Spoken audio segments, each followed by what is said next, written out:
You are a mammal. And if that is too presumptuous, please leave a comment. But if you are a mammal, then you have mammal needs. You need to play, run around, eat, sleep, have shelter, have warmth. It takes more calories to stay warm all the time than it would if you got cold at night and warmed up with the sun in the morning, like a cold-blooded animal. This could be seen as a vulnerability, but as a mammal, as a social creature, you more than make up for it with intelligence and ability to cooperate. The smartest animals on the planet tend to be very social ones, and this is not a coincidence.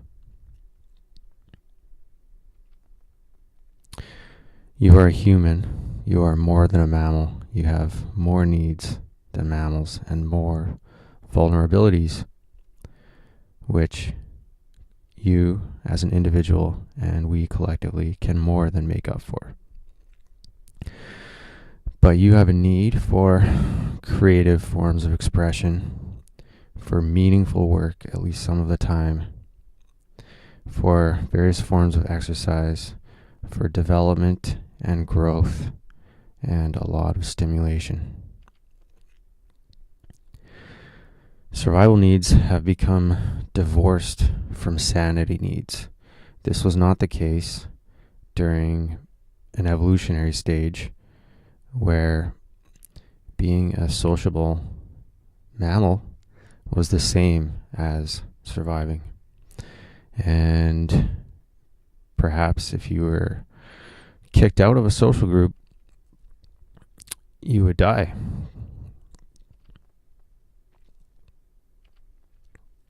This is 4 a.m. human time. I'm continuing this question, when are we? And in this video, I am advocating for compassion in a time of madness. I'll just dispel a couple of confusions. It's not about having pity or wallowing in despair. And it's not a finite resource, which, for example, charity money would be, so you can have more for yourself and give more to others. And it's not the opposite of judgment. You can definitely judge people as needing to go to jail for something that they've done and still have compassion for them. So let's say you're someone who has material needs met, and if not, of course you need compassion, and I have compassion for you. But if you have material needs met on a constant basis, should you still have compassion for yourself? Is the 21st century life of soft beds, big TVs, and lots of calories really the sweet life? We face an overwhelming number of challenges, and stresses have become chronic instead of temporary and acute. Our bodies are suffering, and our life quality suffers. So have compassion. So I'm going to make this comparison of some of the conditions in which you might say we humans evolved. And it's very inaccurate, of course, to lump all of the past modes of social living in one, column. But the point is to look at what's not being met now. So I think you'll get the idea. So we used to face easy to define, but perhaps challenging to solve problems, such as finding food and water and shelter. And these did not lead to attachment. Now we have basic problems solved and new problems which are difficult to define, difficult to agree on, and difficult to solve. We clash with each other based on trying to solve problems. We have chronic stress, denial of death. We spend many hours working in exchange for rent. Many hours. Somehow, there's never enough time. We can live in nuclear families, and there's nothing wrong with that, but sometimes they are broken. Sometimes they're a little too small and a little too stressed. There can be a lack of touch, except in romantic relationships.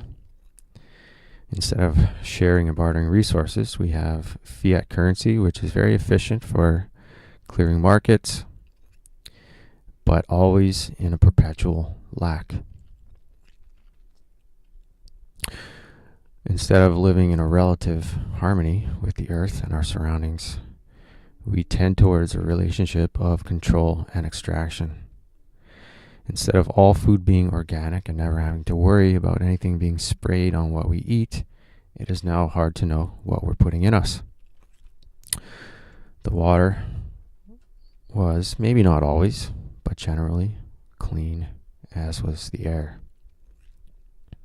Now they are full of toxins, cosmetic products, hormone disrupting chemical substances. It used to be that you could leave a community in case of bad leadership, and now you can move to another city or another country, but it's probably going to be very similar. Instead of being having sharp senses attuned with nature, we live with sensory overload, and our senses are both dulled and overstimulated at the same time. We self-medicate and abuse substances, often to soothe ourselves or to avoid whatever pains are in us. By the way, this episode is brought to you by fruits and vegetables. It used to be that, of course, people could lie to you, but you weren't living within a world of systematic dishonesty. And I don't know if that sounds exaggerated, but I think we've all seen enough news stories to understand that there really is a lot of systematic dishonesty around us. There's massive conflict between various information sources. It is not easy to find the ulterior motives in the information around us. We are stressed by vehicle traffic in our cities, and I enjoy driving, but this is a fact.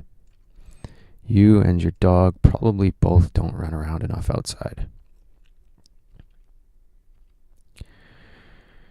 And there's a much longer list than that, of course. I hope that you do your best to meet your mammal needs, your animal needs, your human needs. And if you find yourself not having compassion for yourself or telling yourself that everything should be fine, I should just trudge along, I encourage you to pause and practice compassion for yourself. That's all for now. Thanks for watching.